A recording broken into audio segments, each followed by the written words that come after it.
warahmatullahi wabarakatuh. Waalaikumsalam.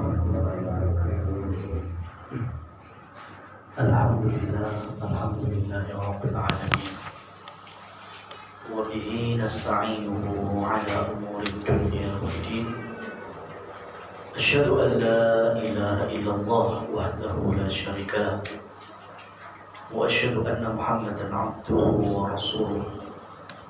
Allahumma salli wa sallim ala nabiyyina Muhammad, amma ba'du. Jamaah kaum muslimin muslimat rahimani wa rahimakumullah. Alhamdulillah, pada kesempatan kali ini kita kembali bisa hadir, bisa meluangkan waktu dalam rangka thalabul ilmi.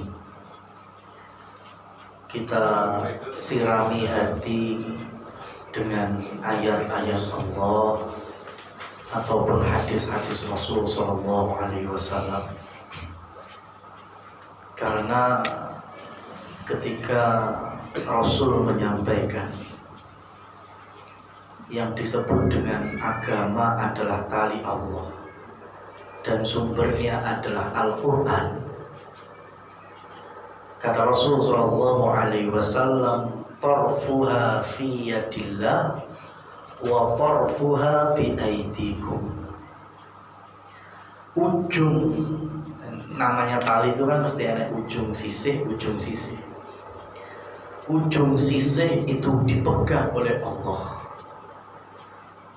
ada di tangan Allah subhanahu wa ta'ala yang maha kuasa, dan ujung yang lainnya itu ada pada tangan-tangan kalian.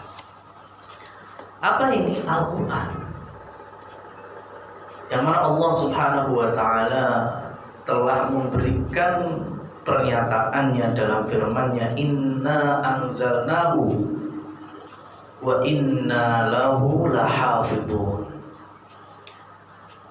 Kamilah yang menurunkannya, kata Allah. Aku dewi sing nurun ke Quran di zamannya Rasul sallallahu alaihi wasallam melalui perantara malaikat Jibril. Lan aku dewi jari Allah sing bakal jogo Al-Quran. Artosipun agama Islam ini pasti terjaga. Sampai kapan? Sampai Allah hancurkan dunia ini. Mendekati akhir zaman, mendekati hari kiamat, di mana orang-orang sudah gak kenal lagi Allah, gak kenal lagi sholat, sudah gak ada yang beriman beragama Islam. Dalam bahasa hadis ringkesnya, syirarun nas, seburuk-buruknya manusia itu yang akan menyaksikan hari kiamat. Maka sebelum itu Allah angkat Al-Quran. Ya, Allah angkat Al-Quran, Allah tarik kembali. Lah wis kene fungsine ning dunya. Menungso wis ora padha iman, ora bakal zikir, salat ya wis gak ono sing nindakne. Untuk apa lagi Al-Quran?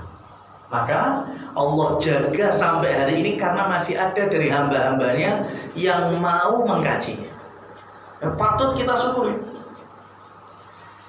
Ya, kita ini bisa mendapatkan anugerah nikmat meskipun dalam duduk kita ngenteni isya itu mungkin bahasa ayat, orang ayat, tapi itu nikmat sekali. Karena Islam di zaman Rasul sallallahu alaihi wasallam Allah menangkan dengan diturunkan ayat yang pertama adalah Iqra. Iqra bismi rabbikal ladzi khalaq. Bacalah hai Muhammad, artinya ilmuilah. Maka berilmu menjadi kewajiban seluruh umatnya Rasul sallallahu alaihi wasallam. Minimnya ilmu-ilmu yang tidak lepas dari harian. Awake dhewe dituntut sholat, dituntut wudu. Sadurunge sholat kudu enek wudu. Berarti ilmu tentang wudu ya jadi wajib. Ilmu tentang sholat jadi wajib.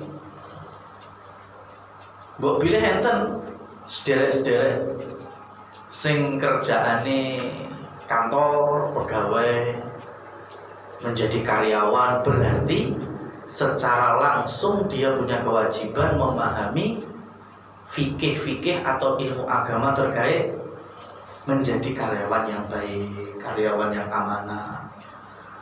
Enten mungkin sederek sing nyambut damele pedagang, buka toko, buka warung, jualan online. Berarti dalam kondisi tersebut sederek-sederek niki kedah paham, kedah ngilmui bab masalah hukum fikih jual beli. Minimnya di situ.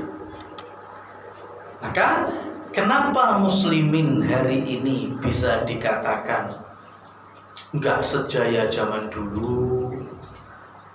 Allah belum menangkan kembali karena PR besarnya tidak mau ataupun jauh daripada ilmu. Ya. Padahal pengen menang dengan kita Iqra bismi rabbikal ladzi khalaq. Bacalah dengan nama Allah yang menciptakan kalian. Dan hari ini kita dimudahkan sekali dalam rangka menuntut ilmu.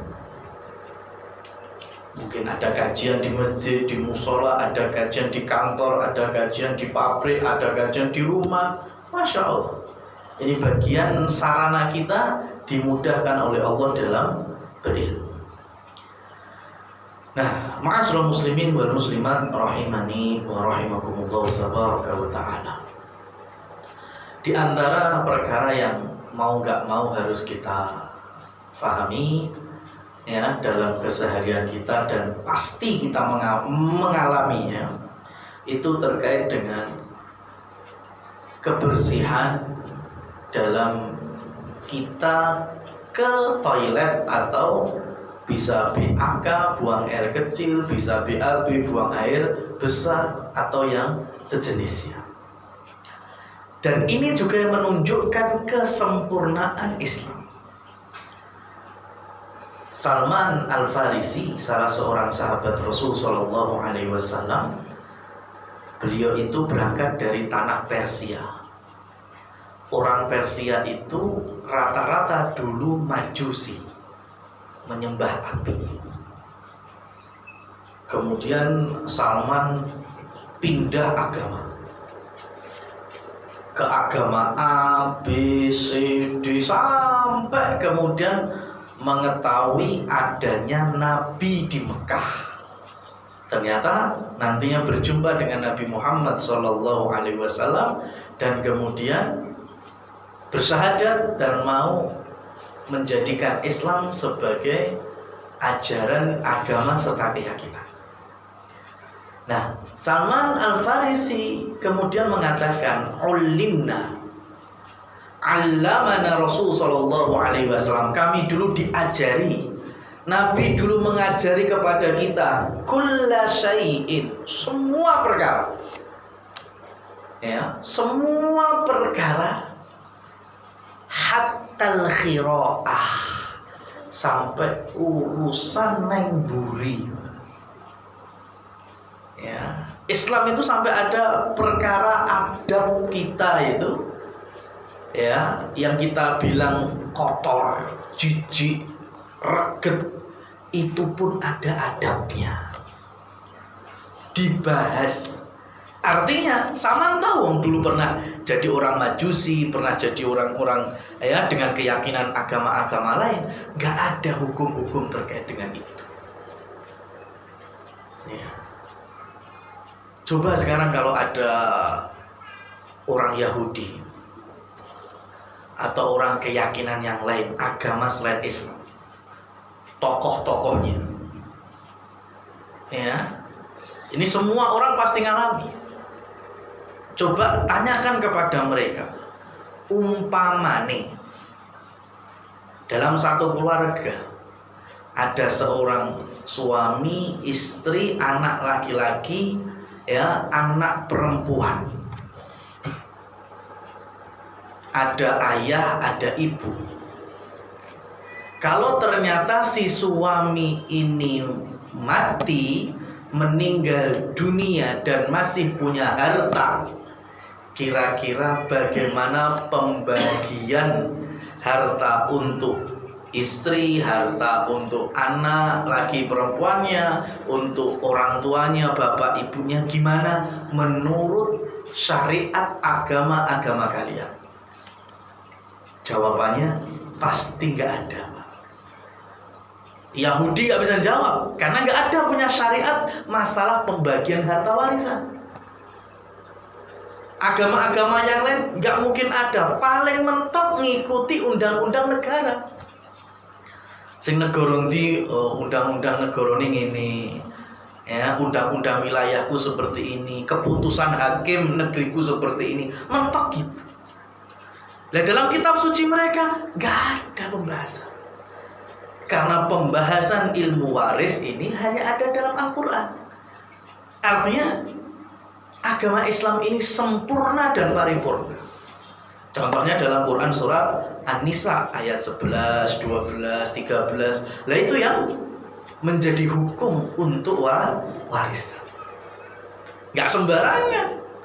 Ya, engko anak sing barep kudu itu paling akeh, gak seperti itu. Ya, engko anak sing ragil paling cilik.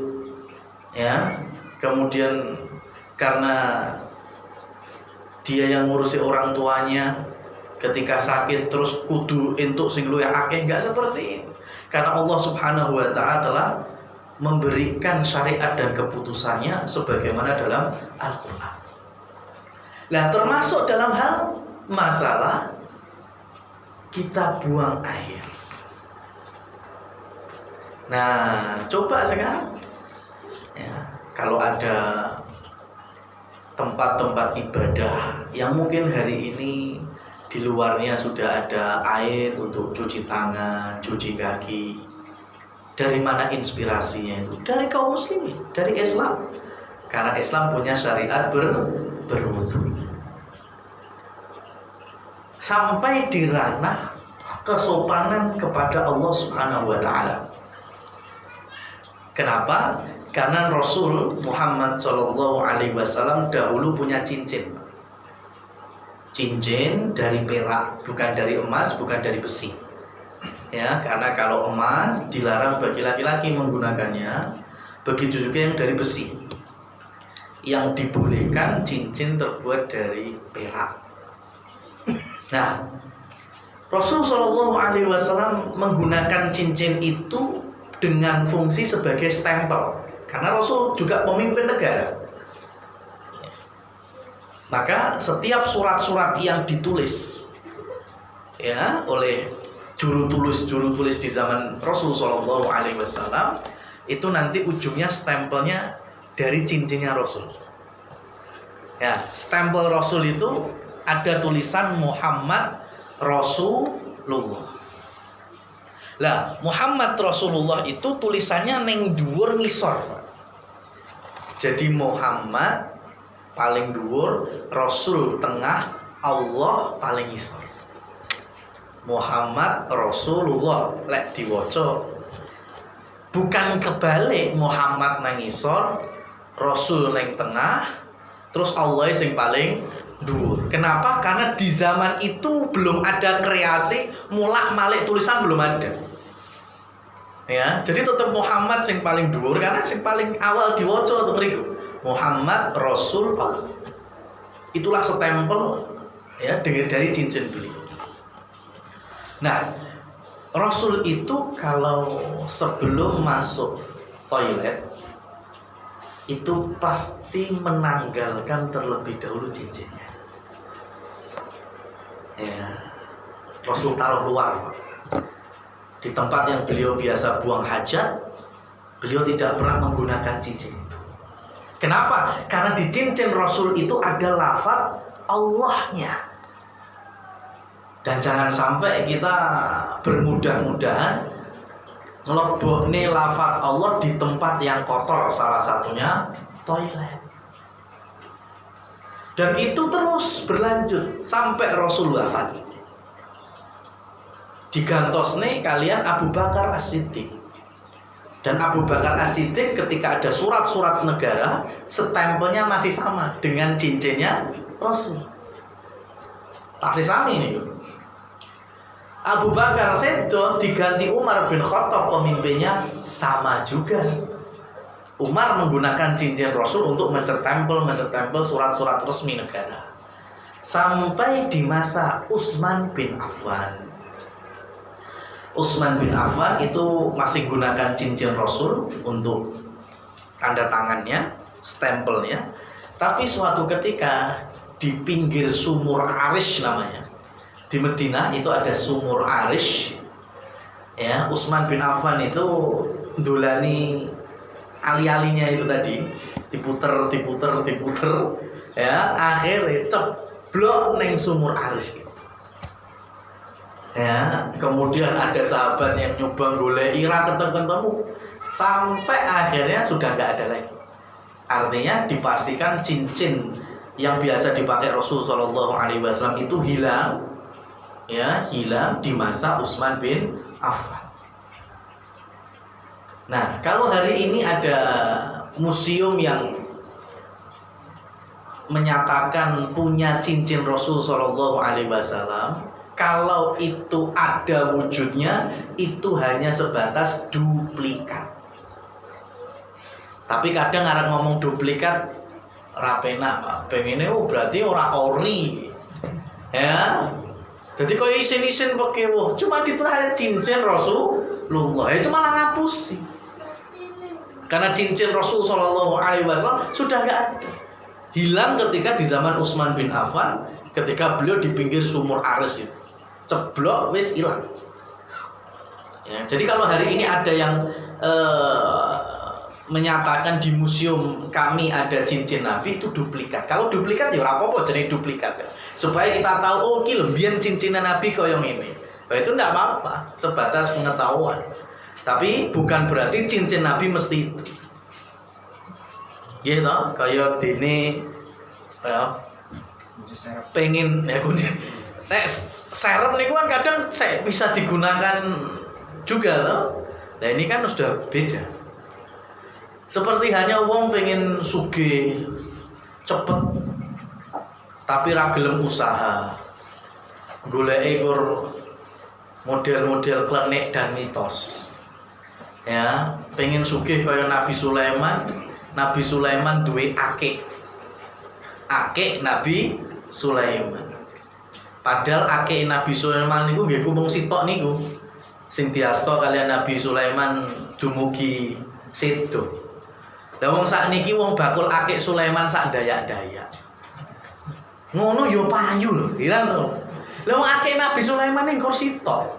Siji tok. Lah wong saiki yo Sabang sampai Merauke enek sing daku-daku, ya kan? Cincin akik Nabi Sulaiman. Tukunen. Ya lek pengen cepet sugih. Luweh mboten masuk akal niku keris Nabi Adam. Nabi Adam kapan kenal keris? Lah wong keris digawe jog zamane sinten? Ha ini. Nah, oleh karena itu poin kita ya pada adab yang pertama, jauhkan lafal-lafal Allah dari toilet kita. Gitu. Biasanya makmane jenengan gadah cincin napa niku perak. Ngepasi namine jenengan Abdullah. Ya kan diukir ning cincin iki jenengan Abdullah, Abdurrahman. Ya. Lah niku sebisa mungkin dicopot. Jangan dimasukkan ke dalam toilet. Termasuk muslimat, mbak-mbak, ibu-ibu ya. Itu kan mereka kadang lek lunga tase niku kan kaya sae Doraemon. Ya, lek tase cowok kan benten. Enek sing nggo tas napa mboten iki? Coba lek tas enten gunting kuku napa mboten ning tase cowok? Gak ono, Pak. Lek tase cewek iku opo wae iso enek, Pak. Gunting kuku yang muncul. Ya kan? Opo wae iso enek. Ya, termasuk terkadang namanya muslimat itu yang rajin ngaji, di tas itu ya enek Qur'ane. Lek tasnya laki-laki jarang ada Quran niku jarang. Tapi lek ning tase muslimat niku kata-kata wonten apa digoleki. Lah ngepasi mau ke toilet sebisa mungkin tasnya itu jangan masuk. Karena ini termasuk bagian dari adab. Dan terus pripun nggih dikek ning jopo. Lek enek penitipan loker nggih monggo. Nah masalahnya gak enek penitipan nggih.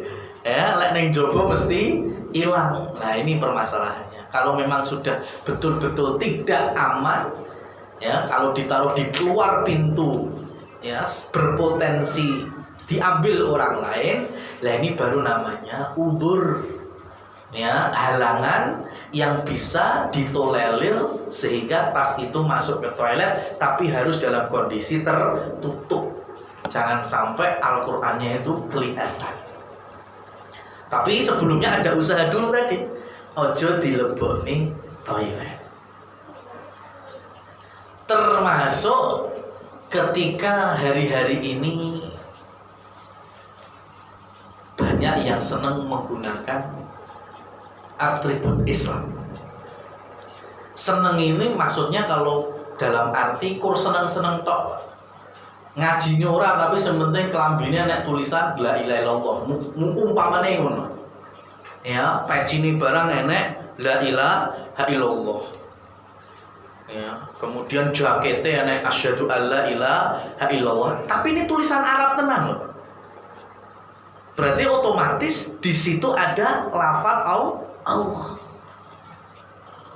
kadang kan kita ini wong jenenge umpama nih kroso bulet banget pengen nengke dan neng buri kuwi wis sadar wis gak ngereken pecine nek tulisan la ilaha illallah ya Pak langsung mlebu toilet sekalian gogok nongkrong nggih napa mboten nah niki berarti kita dalam hal itu kita sudah melupakan adab dan terus pripun satu ya pecine gak usah dawa-dawa nek bordirane la ilaha illallah luwih aman kalau peci kula peci niki wis aman arep krasa belet ndang mlebu ora enek apa-apa termasuk kaos jaket nggih niku lek wayahe umbah-umbah njur ternyata enggak pakai mesin cuci ngumbahi sik manual neng ember dan ternyata tempatnya cuma neng toilet ayo pripun niku serba angel kok ya banget kudu neng jobo toilet ya untuk bisa mencuci kaos atau baju yang ada lafaz Allah ya jadi nggak semudah itu kita memakai atribut Islam ya ben kita seakan-akan paling paham Islam padahal ternyata kita malah hilang kesopanan dan adabnya kepada Allah Subhanahu wa taala digawa mlebu neng toilet umbah-umbah neng toilet dan seterusnya tadi. Lah ini kalau bisa dijauhkan. Piye carane ojo sampai lafaz-lafaz yang mulia dari asma-asma Allah itu masuk ke dalam toilet. Lajeng Rasul sallallahu alaihi wasallam merintahkan donga. Ya, doa masuk toilet niku sadurunge mlebu napa sakwise mlebu? Sadurunge. Sadurunge boten pas mlebu nembe donga. Nah niku malah pun ngucapne donga nang jero toilet. Ampun kewalik saderenge mlebet. Nah niku berdoa, doane rata-rata sami familiar niki, mungkin pun hafal. Tapi kalau badhe nyebut dua riwayat. Rasul sallallahu alaihi wasallam mengajarkan yang pertama adalah sama Allahumma inni a'udzubika. Ya Allah, aku memohon perlindungan darimu. Minal khubuthi wal khobais. Ini yang pertama. Minal khubuthi wal khobais. Riwayat yang kedua, minal khubuthi wal khobais. Kalih-kalih leres. Jenengan arep model sing pundi bener kabeh. Mau yang Allahumma inni a'udzubika minal khubuthi wal khobais leres Arab sing Allahumma inni a'udzubika minal khubsi wal khaba'is yo bener. Ya. Meskipun secara artinya ada perbedaan sedikit. Depannya benar. Allahumma ya Allah, inni a'udzubika, sungguh aku mohon perlindungan darimu. Minal khubusi, ya ini yang biasa dibaca oleh orang Indonesia. Khubusi wal khaba'is. Khubusi artosipun niku setan-setan ya yang berjenis cowok, wal khaba'is dan setan-setan yang berjenis perempuan. Karena toilet tempat yang kotor ada najisnya itu termasuk bagian dari rumah dan singgasana setan. Nah, kita mohon perlindungan diri kepada Allah, dan Allah lindungi jauh dari setan. Jenenge awake dhewe sadurunge mlebu ae ndonga ben ora dadi kancane setan. Artinya kita di dalam niku sak butuhe napa jam-jaman. Nah, lha wong sadurunge mlebu lho ndonga ben aja sampai kegodha setan. Ya, artinya kita buang air kecil ya wis bar gek ndang metu. Buang air besar bar gek ndang metu. Mandi sak cukupe bar gek ndang metu. Hari ini kadang ora apa. Wong iso ya suwi sampai genggingan nang toilet. Gara-gara cekelan HP. Ya, gara-gara cekelan HP. Mbek nongkrong ya mbek WA nonton YouTube. Yang kudu BAB cukup ya paling banter 5 menit, 3 menit tergantung situasi normal apa lara weteng kan niku perbedaane. Saiki iso 15 menit, 10 menit. Ya. Nah itu kita ini diminta memohon perlindungan diri, artinya di situ itu banyak setannya. Lalu kita malah berlama-lama di sana. Ya, apalagi kalau kita singgah di penginapan hotel itu bintangnya semakin banyak. Dari bintang 1, 3 sampai 5 itu kategori termasuk diantaranya toiletnya. Semakin toiletnya wapi, mewah, ombo, jembar, oh itu bintangnya semakin akeh. Jadi wong mlebu rono malah nyaman. Lho wong awake dhewe dikondang metu malah nyaman ning toilet. Ini kan rumus kualik ini. Ya, ning toilet malah nyaman itu malah mboten ciri muslim yang baik. Kita ke toilet itu sak butuhe. Ya, maka Rasul Shallallahu Alaihi Wasallam dulu toiletnya nggak seperti kita, bapak-bapak, ibu-ibu. Toiletnya Rasul itu iso sak kebun dhewe jembare. Ya kan belum ada ukuran 2 meter, 4 meter, belum seperti itu. Yang penting ada padang pasir atau kebun yang jauh dari pandangan manusia. Ya, kemudian ada batu-batu yang bisa menutupi diri kita saat buang air. Nah, itu sudah menjadi toilet umum di zaman Rasul Shallallahu Alaihi Wasallam. Dan Rasul doanya sebelum masuk situ. Ya, sebelum masuk situ Rasul Shallallahu Alaihi Wasallam berdoa. Kemudian buang hajat, habis itu selesai keluar lagi ada doanya lagi, dan doanya ternyata mohon ampun. Simple doanya, pendek sekali, keluar dari toilet itu ghufronaka. Ya Allah, ampunan darimu. Artinya apa? Kami mohon ampun darimu. Lah wong mau bar nyapa kok dadak njaluk ampunan. Kok koyoke ora nyambung. Tapi itulah Islam. Sedang memperingatkan kita, rata-rata kita memang hilang syukuri ketika sedang buang hajat. Bisa kencing, bisa BAB, niku sebetulnya nikmat. Wong gak iso kencing yo akhirnya loro. Ya, sampai kemudian yo gue erjat yo obat. Mau gak iso BAB sampai digone rumah sakit, bahkan naudzubillah sampai operasi barang, yo ngetokne rega. Maka dengan kita bisa kencing dengan normal, BAB dengan normal, terkadang kita lupa syukurnya. Gak mensyukuri bisa mendapatkan anugerah kenormalan buang hajat itu. Makanya ketika selepas buang hajat kita mohon ampun kepada Allah, ghufranaka. Itu doa ya setelah keluar toilet. Kalau tadi pakai riwayat yang kedua, Allahumma inni a'udzubika minal khubthi. Sing wau kan khubusi, setan lanang, wal khaba'is, setan wedok. Lek saiki minal khubsi, khubsi artinya keburukan. Biasane sing gawe godho keburukan saking sinten? Nggih setan to. Wis ujung-ujunge padha asline. Ya.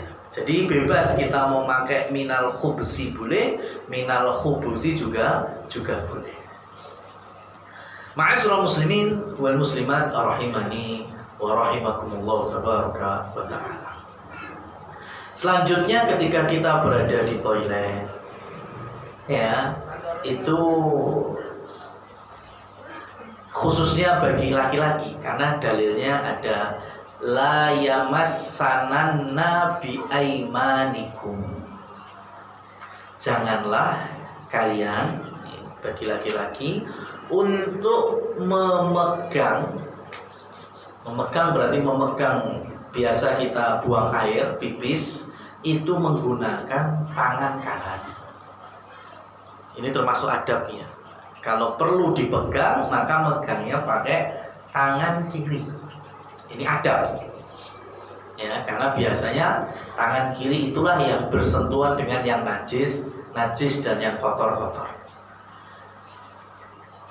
Dan kemudian kita diminta untuk beristinja, bersuci bisalasati ahjarin, dengan menggunakan 3 buah batu.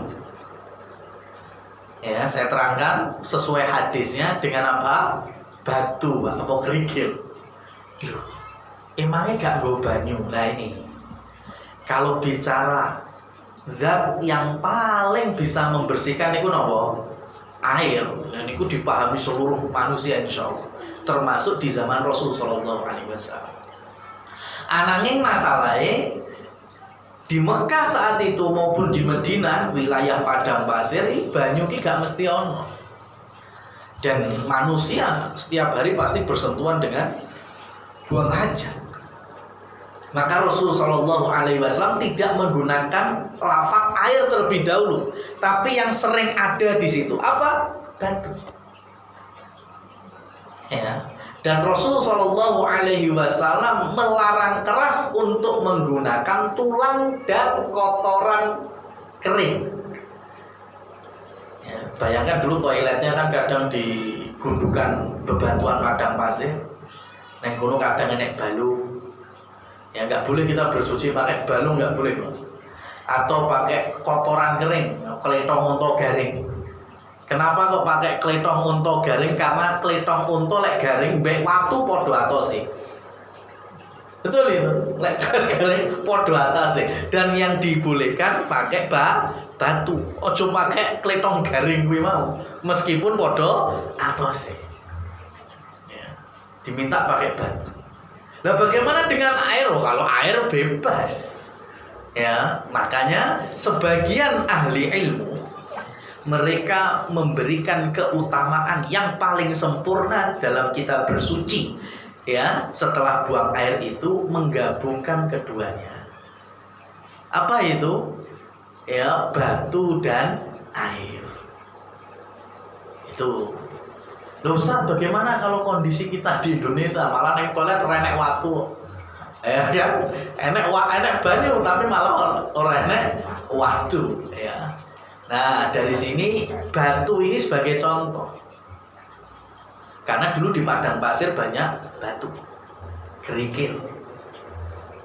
Kalau di Indonesia daun bisa, boleh, silahkan. Tapi masalahnya dulu di padang pasir nggak ono dedaunan. Makanya Rasul nggak pakai istilah daun, pakainya batu. Lek ono godhong wong jenenge tumbuhan yang padang pasir sing enek godhonge karo kaktus tok, Pak. Kayak kaktus ki enek rine. Wis tinja nganggo godhong kaktus ora malah resik melicet. Ya kan? Makanya Rasul nggak menggunakan daun, pakainya batu, ya. Lek daun enek daun kaktus, ora kaya ning dhewe enek godhong apa wae enek. Ya, termasuk kalau hari ini kan ada sesuatu yang bisa kita gunakan meskipun bukan batu, bukan daun. Apa itu? Tisu. Ya, kan fungsi kita beli tisu diantaranya untuk apa? Untuk ke toilet, makanya sampai ada tisu toilet. Nah itu yang tadi ulama-ulama yang menggabungkan antara keduanya, itu kita boleh menggunakan habis buang air bar kayak banyu terus ditambah dilapi tisu, itu lebih sempurna lagi meskipun memakai air itu sudah cukup. Nah kalau kita menggunakan tisu berarti hukumnya seperti menggunakan kerikil, yaitu dengan 3 kali. Berarti waktu yo pakai 3 kerikil berarti bisa 3 kerikil. Kalau kayak tisu berarti jupuke 3 lembar, lembar 1, lembar 2, lembar 3, seperti itu. Mau tisu kering, tisu basah, ya lek enek tisu nyemek nggih mun monggo bebas.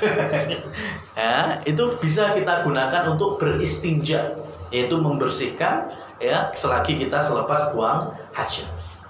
Kalau ternyata di tempat kita sudah murah air, ya maka air pun sebetulnya sudah cukup. Ma'asyiral muslimin wal muslimat rahimani wa rahimakumullah. Dalam hadis istinja sebanyak 3 kali tadi dengan pemahaman kalau kita terkadang hanya sekali kuwi sik kurang resik.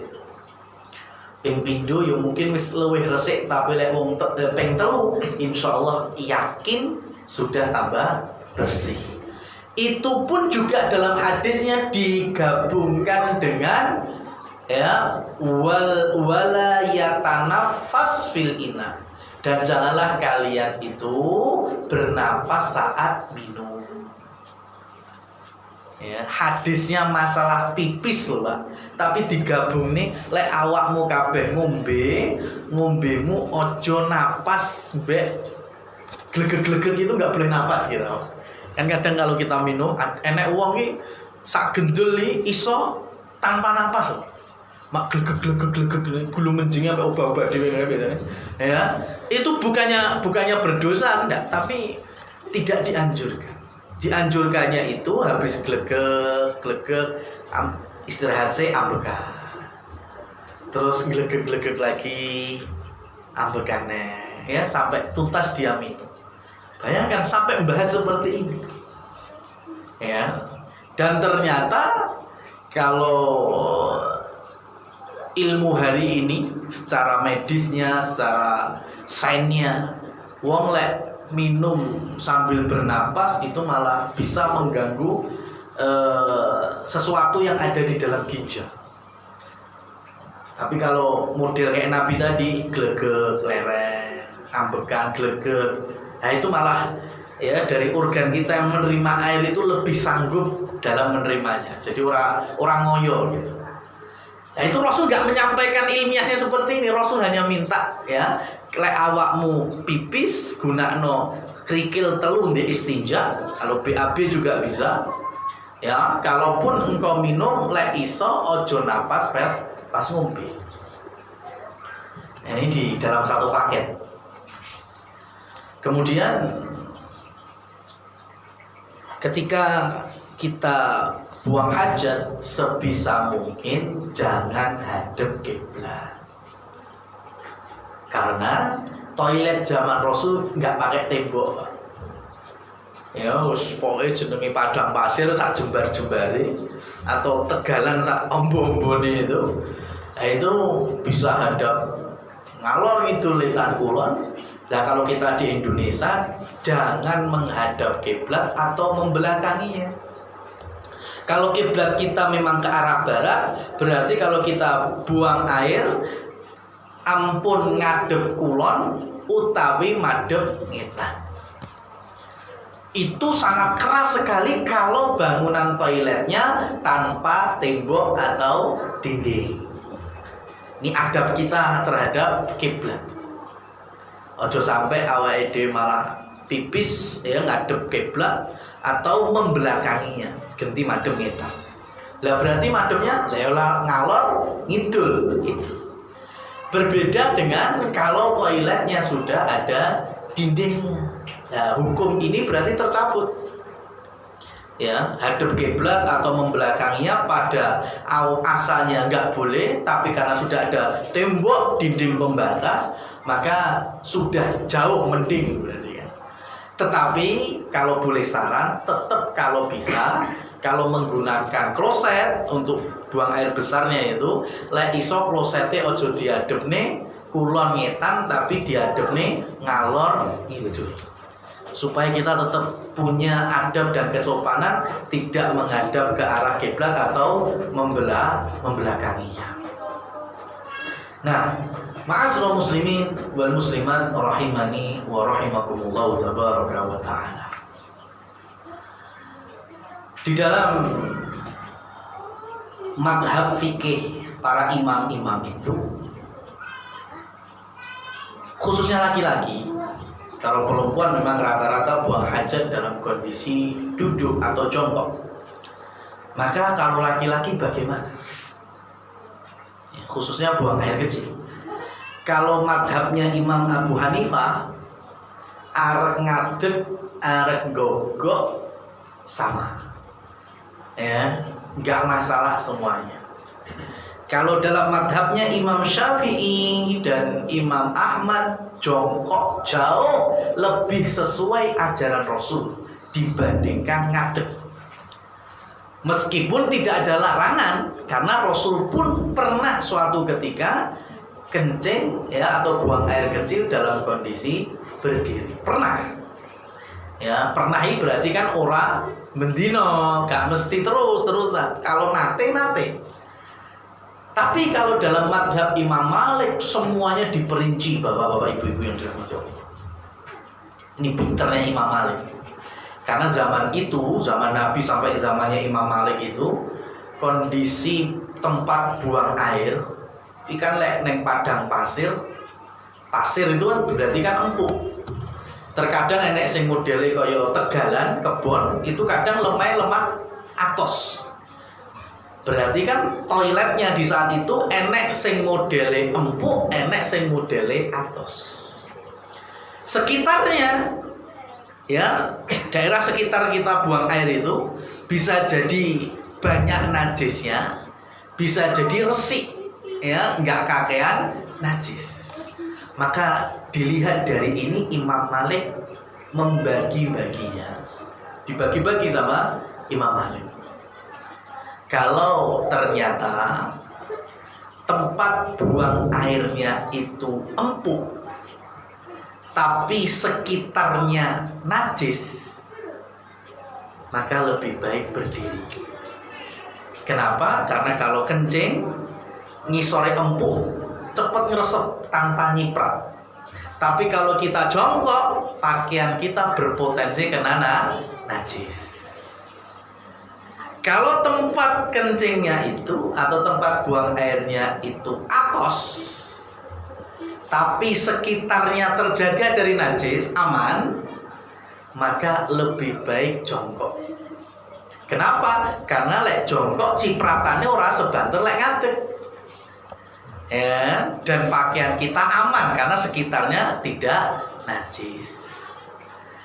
Kalau tempat buang airnya itu empuk dan aman dari najis, maka kata Imam Malik, arek ngadeg terserah, ya jongkok ya oleh, karena aman semuanya.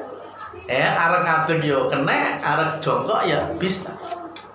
Tapi yang terakhir, kalau tempat buang airnya itu atos, keras, ya, dan sekitarnya najis, maka golek panggon liyane wis pilihan telu, ya kan? Cari tempat lain, kan masih ada 3 pilihan tadi. Artinya cari toilet yang bisa terjaga salah satu. Nah, ma'asyiral muslimin wal muslimat rahimani wa rahimakumullah. Memang ada anjuran ya, ketika kita di toilet itu tidak banyak berbicara. Bukan berarti dilarang berbicara sama sekali. Karena ada kalanya ketika kita di toilet kemudian ada pertanyaan yang khusus, ya, yang mau nggak mau harus kita jawab, berarti memang harus kita jawab. Dan kita bersuara di saat buang air nggak apa-apa selagi ada kebutuhan. Karena Rasul Shallallahu Alaihi Wasallam pernah mengalami dua-duanya. Ketika ada sahabat yang melihat Rasul itu sedang ada di balik bebatuan itu, sedang buang hajat, sahabat itu mengucapkan salam. Dan salam itu kan juga ada lafaz Allahnya lengkap kan, waalaikumsalam warahmatullah. Maka Rasul diam. Bukan berarti Rasul nggak suka dengan sahabat itu, karena Rasul posisinya sedang buang hajat. Ya, tapi ketika lain kali Rasul ada sahabat yang menegurnya dan itu butuh jawaban, Rasul pun juga menjawab yang seminim mungkin. Nah, ini kira-kira terkait dengan adab kita di toilet, ya, yang ada di pembahasan beberapa kitab-kitab fikih. Dan tentunya selain itu masih ada sesuatu yang bisa kita praktekkan. Contohnya masuk toiletnya pakai kaki kiri, keluarnya pakai kaki kanan sebaliknya, ya, seperti halnya lawan dari masuk masjid musola, ya, kalau masuk kanan dulu, keluar kiri dulu. Tapi kalau toilet dibalik, ya, kiri dulu masuknya, keluarnya baru kanan. Wallahu a'lam bishawab. Dan yang terpenting yaitu menjaga kehormatan diri.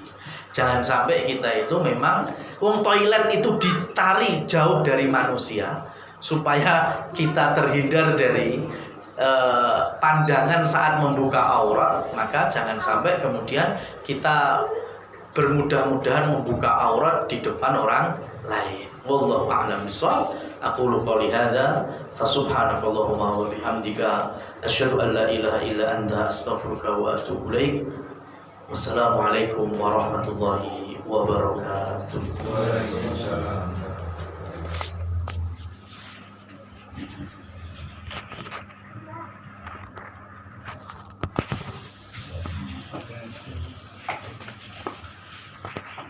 Yeah.